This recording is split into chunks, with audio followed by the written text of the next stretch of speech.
Bueno, Jorge, uno de los temas que se ha colado en esta campaña tiene que ver con la reforma laboral, un tema que está dando vueltas y que se trataría más adelante, pero que despierta, por supuesto, polémica.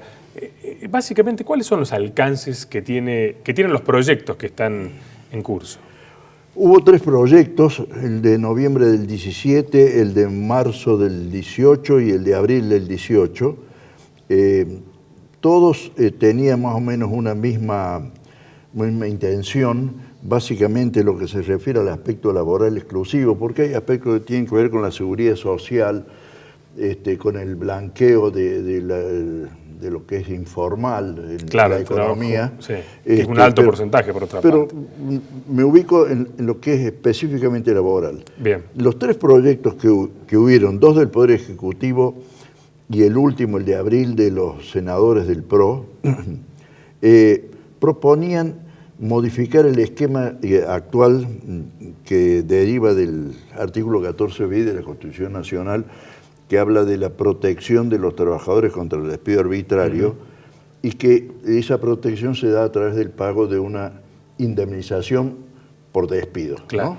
Cuando el despido es sin causa, obviamente. Sí. Y los 3 proyectos proponían, y esto es lo que yo creo que se sigue hablando quienes proponen la reforma laboral, es reemplazar la indemnización por despido por un fondo de cese laboral, traspolando al resto de la actividad productiva lo que está en la ley 22250 del régimen laboral de la industria de la construcción. Claro. Que consiste en que el empleador paga una contribución mensual que integra un fondo, y cuando se extingue el vínculo laboral, el trabajador cobra lo que se ha reunido en ese fondo en reemplazo de la indemnización por despido, cualquiera sea la causa de la extinción. En la construcción esto ha funcionado bastante bien, porque la construcción es una industria que no tiene actividad serial. Es decir, se termina una obra y la empresa no tiene otra obra, claro, o no tiene una licitación para participar en la construcción de una ruta, de un puente, de un edificio público. Y entonces, bueno, se termina la obra y no hay otra obra. A lo mejor hay otra obra dentro de 6 meses o dentro de un año. Y entonces se extingue el vínculo laboral junto con la extinción del trabajo. En la industria de construcción puede funcionar. En donde hay actividades seriadas, en la industria manufacturera común o en la actividad comercial y de servicios, tenemos la indemnización por despido. Yo creo que es un mal negocio para los trabajadores y creo que también para los empresarios, y voy a decir por qué para los dos, reemplazar la indemnización por despido por el fondo de cese laboral. Porque en plata puede ser lo mismo, lo que el empleador va pagando para el fondo puede andar y se puede hacer estableciendo cifras parecidas entre lo que daría una indemnización y lo que se aporta al fondo.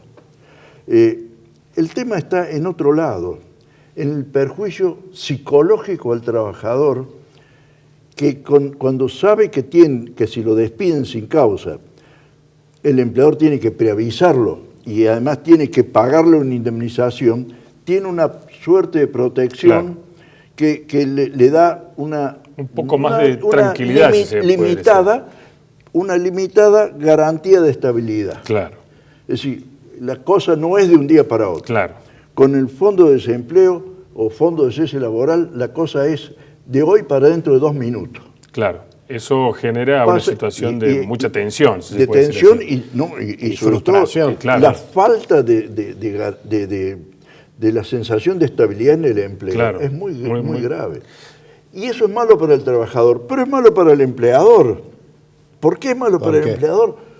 Porque no es lo mismo lo que rinde un trabajador que está intranquilo, que no se siente fidelizado con la empresa, que aquel que se siente fidelizado con la empresa. Claro. Es malo para las dos partes. Para las dos partes. Y Jorge, en estos últimos... Pero quiero decir una cosa. Los que sostienen este cambio porque dicen que acá hay que facilitar el ingreso al empleo, cambiando el sistema de egreso, lo cual es una contradicción y un absurdo. No se facilita el ingreso al empleo, es decir, generar más empleo porque la salida del empleo sea barata. Lo que se genera es una alta rotación. Yo, empleador, tomo un empleado, lo largo, como un empleador, lo largo. Eso, entra más gente, pero sale la misma cantidad. En definitiva, ¿no se va a reducir la informalidad? No. La informalidad para mí se reduce de otro modo. La informalidad se reduce, primero, estimulando e incentivando al empleador informal a que se formalice. ¿Cómo se hace esto? Diciéndole, usted tiene que pagar en cargas sociales para la seguridad social un 30% sobre el salario. El primer año va a pagar el 3%, no el 30%. Claro. El segundo año va a pagar el 6%, claro, y así gradualmente. Hay quienes critican este criterio, me lo han criticado porque dicen que esto es un premio para los que no cumplen y es injusto para los que cumplen. Esto es cierto, pero es la única forma de hacer que se incorporen los que están afuera, que se metan adentro. Claro. Y mientras tanto el Estado, el sistema de seguridad social del Estado, empieza a incorporar dineros que antes no se incorporaban. Y además hay otra cosa.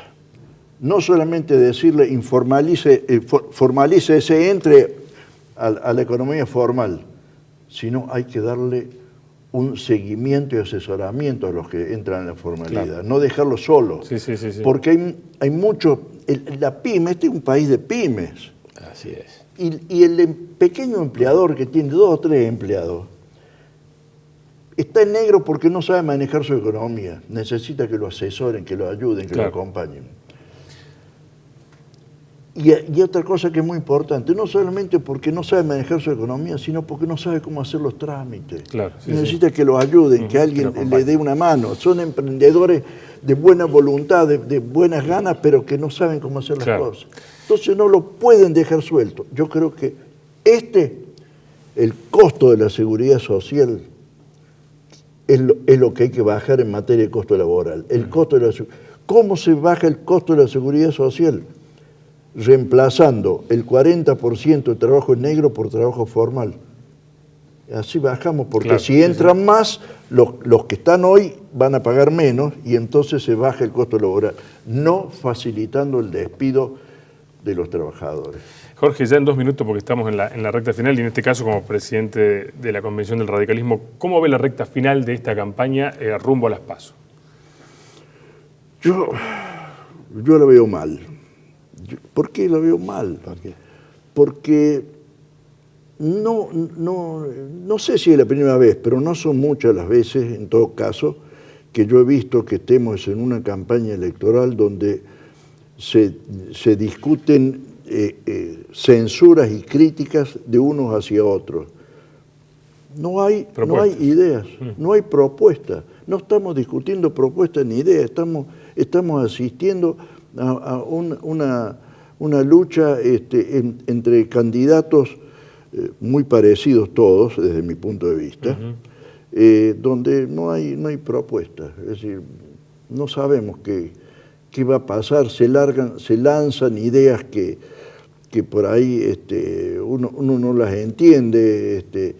Se dice que el dólar está barato, que hay que aumentar el precio del dólar y entonces eso repercute negativamente en la economía. Se dice que vamos a seguir con el rumbo en que estamos y todavía nadie sabe cuál es el rumbo ni a dónde apuntamos. Y no hay ninguna propuesta que nos diga cómo vamos a hacer para achicar el déficit, cómo vamos a hacer para resolver el endeudamiento atroz en que nos hemos metido con el Fondo Monetario Internacional. No hay ninguna propuesta en materia de cambio de políticas impositivas, no sabemos cómo va a mejorar la política exportadora del país, ni cómo vamos a resolver la ausencia de un Estado eficaz, no un Estado que navega sin rumbo, sino un Estado eficaz. Entonces la veo mal, esta coyuntura electoral la veo mal. y la veo muy pobre desde el punto de vista del futuro del país, el futuro de nuestra patria, ¿no?